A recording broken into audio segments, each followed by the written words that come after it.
Welcome to Linda's Corner. My name is Linda Bjork, and today we're going to be talking about taking a happiness mindset journey. I'm delighted to welcome special guest Romana Hasenoehrl from Austria. Romana has worked in journalism and TV productions. Now she is an astrologer, an author. She hosts her own internet show, and she works for her own company, helping people find their way to happiness. You can reach Romana at her website, romanahasenoehrl.at, and at her Facebook group, Happiness Reloaded. And I'll include those links in the description. Welcome, Romana. I'm so glad that you could join with me today. Thanks for having me. I'm so happy to be here.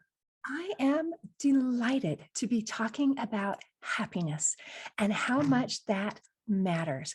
And I know as we talked just briefly before we got started, you've just finished getting over COVID and are still dealing with the after effects. And we're talking about being happy regardless of our circumstances, which is kind of magical. Some people think, I will be happy when. They think that first comes the external circumstances in our lives. I'm healthy. I look fantastic. I'm the size that I want to be, the weight that I want to be. I have the money in my bank account, and then I will be happy. And yet your story, you've had lots of experiences that were awful, like your skydiving accident, and yet you have chosen to be happy. Would you be willing to share your story and why this matters to you? Oh yeah, I'm more than happy to share my story. I think that, you put it in a nutshell so perfectly right now. That first of all, you have to decide, I want to be happy. And I don't forget to tell my audience, the people in my Facebook group and my clients, please don't push yourself doing so, okay? If you have just a bad time, then don't push yourself and say, I have to be happy, I have to be happy. No, that's not the right way. So be kind to yourself. That's one of the most important messages, in my opinion. Always be kind. You are like you are, right? If you're angry at the moment or frustrated or you feel overwhelmed, then this is the situation. Take a look at it and let it go. So this is one of the first things I'd like to give people as a gold nugget. Be kind to yourself, because then it's easy to be happy. And I have to admit that I not all my life had this opinion. It's just that triggered me when you said we are not the size we want to be, we are not, we don't have the money we want to have. When I think back now, I was so uncomfortable and unhappy with myself when I was 20, right? Not slim enough, not this enough, not that enough. And now nothing is like in these days, of course, but I'm the happiest person in the world.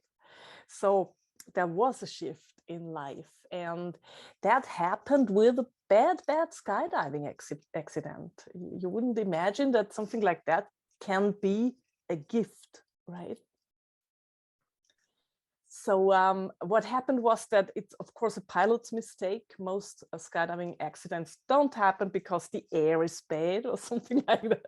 It's a pilot's mistake, meaning I am the pilot, I made a mistake. And I crashed ground from the height of 10 meters with no parachute, no working parachute. So I broke my spine. I was traumatized, of course, in my body, physically and mentally. And the moment I hit ground, which was really hard, and I could hear my bones break, there was an awful noise. In that second, I realized that life is so precious and it can be over within a second. And you never know. Nobody knows, right?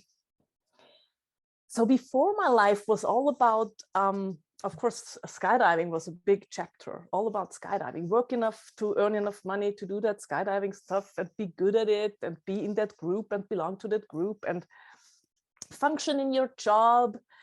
Try to be the best daughter in the world, make your parents happy, make your partner happy, make everyone happy, except yourself, right?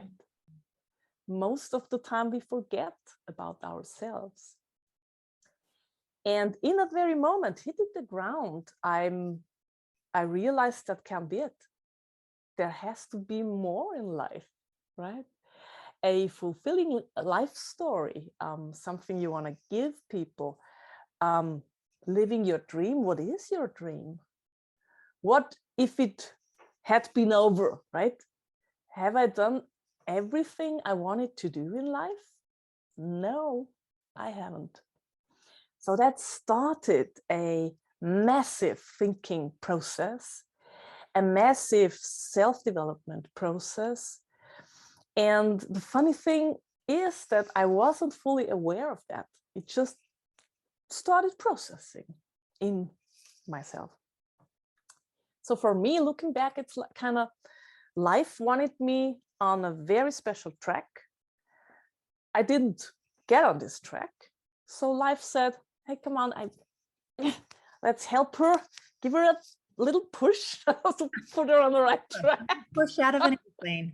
Here you go. Let's start the life that you were meant to live. Wow, what a mental image you've created there. Isn't that interesting how something so traumatic and tragic and breaking your spine and realizing that you are face to face with death and recognizing, and that became this catalyst for change. I don't think usually when we are enduring something awful and traumatic, we look at it as a gift, as you mentioned, that this is an opportunity for me to do some self-reflection and some evaluation. Am I where I want to be? And I loved some of the things that you brought up about happiness. I loved that you talked about the first step is being kind to yourself, because I think that that is so beautiful, and being compassionate with yourself. This is the road to happiness, being kind and compassionate, and even remembering that our needs and wants matter.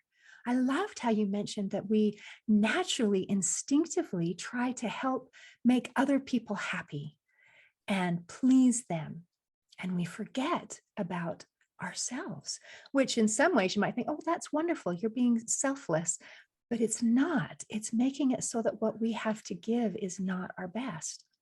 And I also really, really appreciated that you said we should allow ourselves to feel our feelings. That if I'm sad, I can be sad.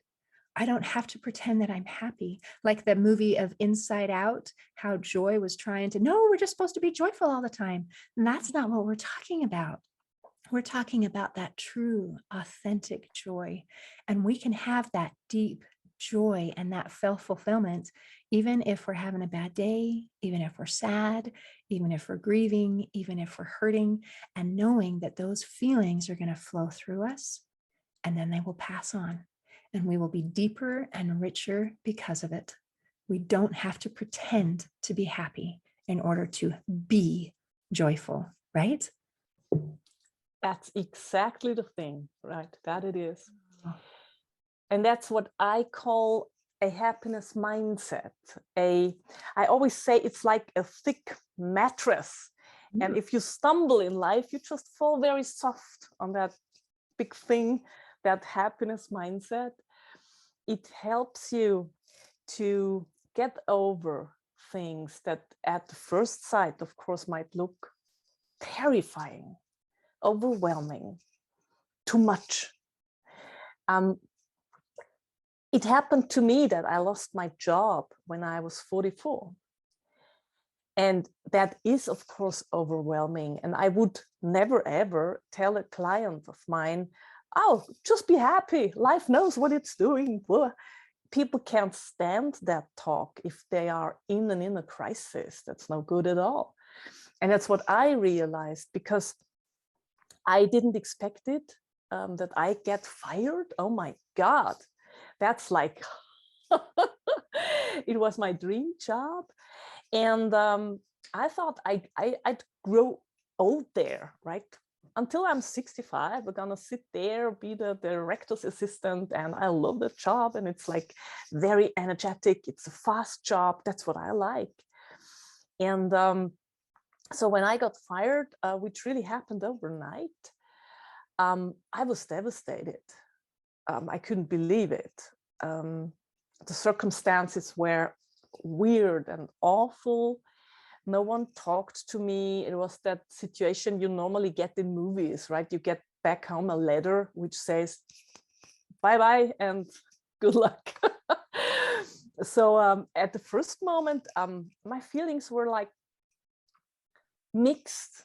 The first moment was shock, again, a traumatizing situation, feeling lonely, lost, overwhelmed. But there was that kind of tiny happiness feeling, oh, I'm free now. Gosh, I'm free. I can't believe it. Very interesting. So the first thing I did, booked some flights. So went to Iceland over Christmas and then to Turkey. And I thought, oh my God, I'm free. I can go everywhere, until the money was done, right? That money thing, it always gets in the way. Because I had savings, normal savings like everybody would have at this age, but I couldn't find another job. That was the problem. And after 4 months, I decided to found my own company, as I was an astrologer already. I did a 3 years academy for astrologers. And I thought, okay, that's the only possibility to do it. But nevertheless, I didn't have any clients. I just started from the scratch. And after 2 years, the money was gone, of course. So I had, I remember that day very well. I had the money left for 2 months rent. And after that, it would have been over. And my income still after 2 years was very little. So I had 3 to 4 clients per month, which is nothing. And I had started writing books because I thought, okay, I've got enough time now. At least I have enough time. I have no money at all, but enough time. I called myself a time millionaire then. And I found a publisher, which was very large luck. In Austria, it's hard to find publishers. And I published 4 books with that publisher, which is a real absolute lucky situation. And the funny thing was that still, after all that, after the skydiving accidents, 10 years passing by, working hardly on myself and everything, and building and thinking and dreaming, I haven't got to the real vision. And I met, after almost 2 years, yeah, I met a guy, he calls himself Dream Developer. And he helps people developing their big visions. And I had met him the year I got fired. And he had asked me in a business meeting, what's your biggest dream? And I thought, come on, that's a business meeting. What are you doing here? That's a funny person. And I said, oh, I want to travel as much as I want, but the problem is we just have 5 weeks of holidays in Austria, which is pretty much, I know, paid holidays. And that's not enough. And he said, so why don't you quit and find something else? And that was 4 months before I got fired. And I looked at him and said, come on, it's not possible. I thought this guy is completely out of mind. Then that happened, and I was so traumatized, or I forgot about that dream developer person. And I met him 2 years later and went to him and said, you know what I realized after 2 years of being scared, overwhelmed, frightened, after 2 years of being in that status, I realized, oh my God, I'm a time millionaire. Now I can't travel. And with that shift, everything changed. And I still don't know why or how. I think that, again, life said, oh, okay, she's on track now. Now we can make it work. Go. Because I found exactly in that year, a big client, they wanted texts from me for internet search engine optimization text for websites. They pay pretty well. And I'm working for them since then. So this gave me the possibility to keep on traveling. I can travel, I travel and write, so it's not bound on some special place. I earn enough money to do my book projects as well. And everything turned out fine. I was like, oh my God, sometimes you just have to follow your dream. Maybe it takes a while to find out what the dream is, what the vision is, what you just said, this, I'm joyful. I feel that joy. What brings me this joy? And the moment I got there, everything was like a flat road where I just had to move on. It's unbelievable. That's amazing. Yeah. Interesting that you had this meeting with this dream developer before the incident of losing your job. And he had a suggestion that I think you would be happier if you weren't working here. And yet at the time, your mind was, no, this is my present and this is my future. I am going to stay here until I retire. And yet there was something better for you that was more fulfilling, that met your personal desires of, I would like to travel. I would like to be free. I would like to be able to do these things. And him suggesting something like, well, you could quit your job, to most people sounds absolutely insane. No, no, no, no, you don't quit your job to follow your dreams. And yet what happened is exactly that, well, if it's not going to be your choice, then let's have this happen by somebody else's choice, that you now are doing something else. And how brilliant that you were able to make a decision that I am a time millionaire. And you know, time is so precious. It's worth more than money, because you can make more money, but you can't make more time. And how beautiful that you were able to recognize this is a good thing. Oh, you're amazing. So now if we go back, let's go to that moment where you said, you know, if you try to tell someone that who's in a bad place, just be happy, it's offensive. And so we have to take a kind of a gentler approach. So let's say we're talking to someone, maybe it's the former you, and you've just been fired, and now you're overwhelmed and frustrated. What kind of wisdom can we give to someone who is in that place where they haven't made that mental switch yet, that is something beautiful that is in store for me? I have a very good friend who talked to me, and he was the only person I listened to in these days. Because I think he's wise, but he transports his wisdom in a very simple way. He's a carpenter. I always have to think of that Beatles song, If I Were a Carpenter. Love it. And he said, Romana, I know that you are awfully sad, and I know how much you loved your job. It was all about that, working for TV, it's a lovely job. I still say that. It's lovely. I enjoyed it. One of the most joyful things was, after you've done a TV show, you go home, it's over. It's done. You can't redo it. It's over. We did many live shows. So the moment you go home, it's over. You can be happy. And yeah, don't think about it, because tomorrow there will be another show. So that was one of the very precious things in my job. And he knew all about it.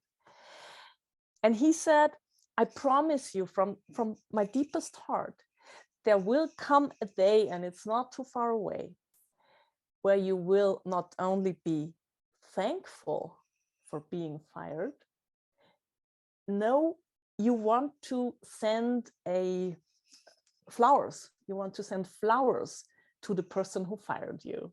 Wow. And that picture was so funny for me. I started laughing. I could take it, because if you're laughing, if you're in humor, you can take things better. And I said, Stefan, no, listen, maybe I will be grateful one day, but sending flowers, no way. Okay, let's keep it there. But he lifted me up with a humorous story. Funny thing was, after exactly 10 years, not 10, after 9 years, he said, thinking back now, can you be grateful already? And I said, oh, I am. I'm so grateful I got fired. I'm so happy, because with my book projects, I got interviewed by ex-colleagues. So I went back to the place and I was an interview partner now. And I looked at all those massive, sad faces. And I saw that not even nothing had changed in the job situation, in the sense of that it might be nicer to work there, because it's always a difference between, do you like your job because of the doing or because of the surroundings? And the surroundings never were very nice. So that hasn't changed. And the other thing is, the working situation even got worse. And I saw that, and colleagues told me, oh, you can't be so happy, you're not here anymore. It's awful, like this. They were whispering, they were scared. Oh my God. And I was so grateful. I thought, oh my gosh, what? How happy can I be? I'm not here in this job anymore. And now it's, hold on, it's 11 years now since I've been fired.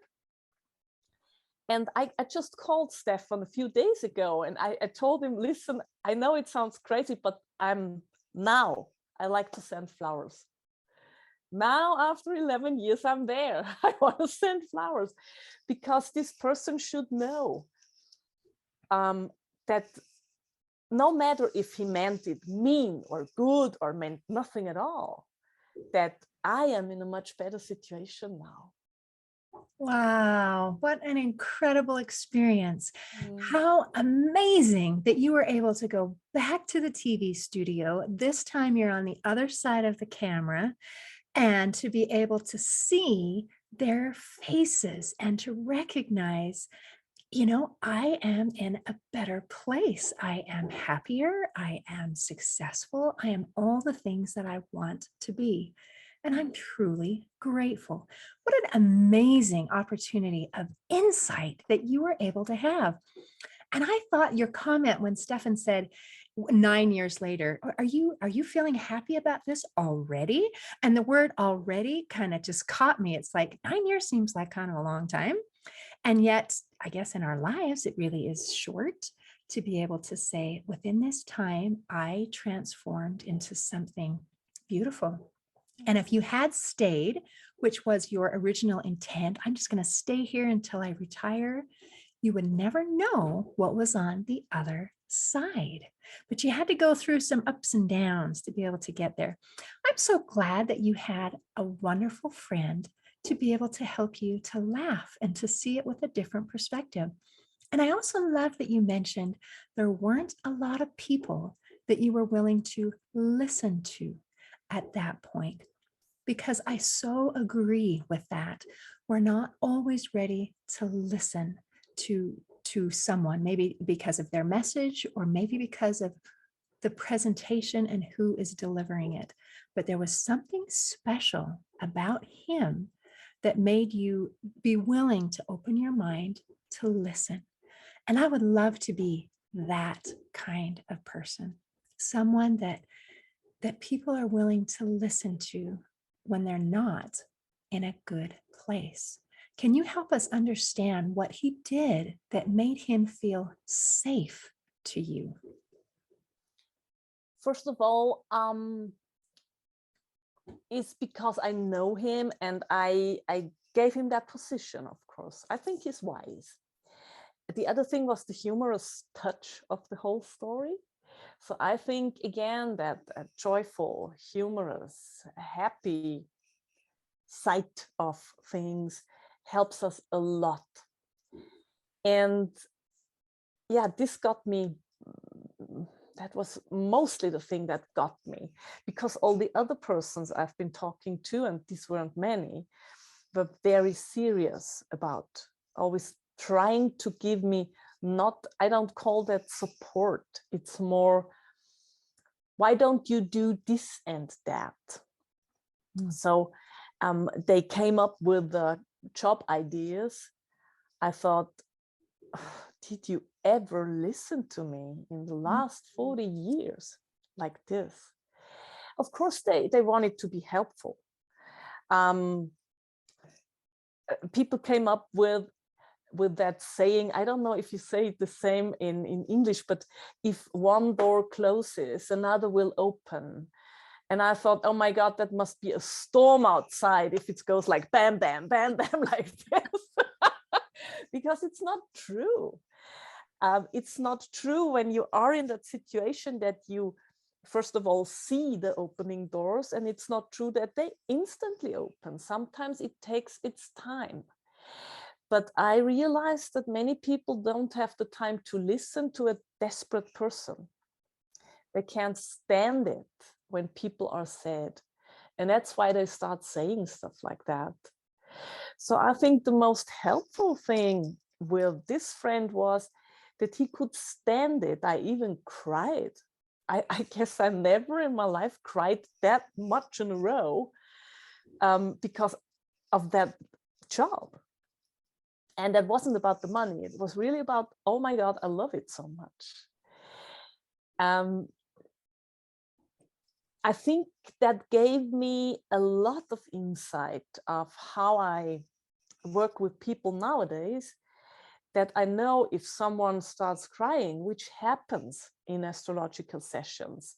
I'm doing psychological astrology, which is more like a coaching session. And of course, people sometimes open up and then start crying. But I would never, ever try to stop that in saying quickly stuff like, oh, this is gonna be better in a few days. Come on, no, it will not. Don't tell this. Or I'd never go and say, it's all right, it's all right. No, because in that moment, that sadness and those tears need their space. Wow. And when they get it, then this person can go into healing and getting happy. Oh, that is so beautiful. What wisdom you have shared. And I love this clarification between a friend sharing wisdom and a friend sharing advice. And the advice is, stop feeling what you're feeling. Let me fix you. Let me solve your problems for you. Don't burden me with any discomfort of having to sit with you. And I'm not really going to listen to you. Let's just fix your problem and you move on. And with the wisdom, it was, he didn't try to solve your problems. He trusted you, that you could solve your problems. And I think that's empowering. And I also think he wasn't afraid to sit with you and allow you to feel your feelings. He didn't try to rush you through or brush you aside. What a treasure you have in having a friend like that. It is beautiful. Well, Yeah. thank you for all of your wisdom. Do you have anything you want to make sure that we cover before we close today? Yeah, I have one thing, and I have to take a look at that Word document because I want to say this sentence right. And because this is a wonderful sentence a friend of mine gave me on Sunday. She said, we tend to ask ourselves if we are working with happiness, right? We tend to tell ourselves, if something bad happens, let's think of maybe we could shift it into another perspective, or it's getting better. Or and she said, why don't we say, how can this be the best thing that ever happened to me? Not what if this would be the best thing. How? And I like this very much because instantly on Sunday, I had a very weird situation. So we had that talk. She gave me that sentence. I had a weird situation. I had to travel for 200 kilometers. And when I arrived at the place, I realized that I forgot my whole office stuff back home, meaning no computer, no phone, no charging cable, nothing. Oops. So I wanted to stay there for 5 days originally, but I had to drive back the same evening because I had some appointments coming up on Monday, Tuesday, and today. And then that sentence came back to me because, first of all, I felt angry with myself, right? How could you? You forgot the most important stuff. Why didn't you just forget your toothbrush or your jeans or whatever? But you forgot your office. It's in one case, right? It's a suitcase full of office stuff. And it just sat back there home waiting for me, packed. So first of all, got angry, and then I hopped back into the car and said, bye-bye, okay, go back home again, another 2.5 hours on the road. And then this sentence came back up to me. And I called a very old friend of mine, I know him for over 30 years, and had one of the most beautiful talks, the most, I don't know, deep going talk I had for weeks. And I thought, that it is. How can I make this situation the best that could happen to me? I did it. I called this old friend. We had a wonderful talk with some insights I'm still thinking of today. And I came back home and thought, okay, it doesn't matter. Now I'm back home again. Had a lovely time on the road. That's how happiness could work. Wow. And it has to do with looking for it. And I think when we look for things, we tend to find them. Thank you. Thank you for your wisdom. And I'm glad that things worked out for you.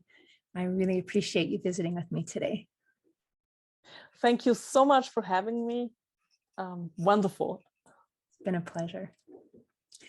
In closing, I'd like to share a quote by the Buddha. He said, "There is no path to happiness.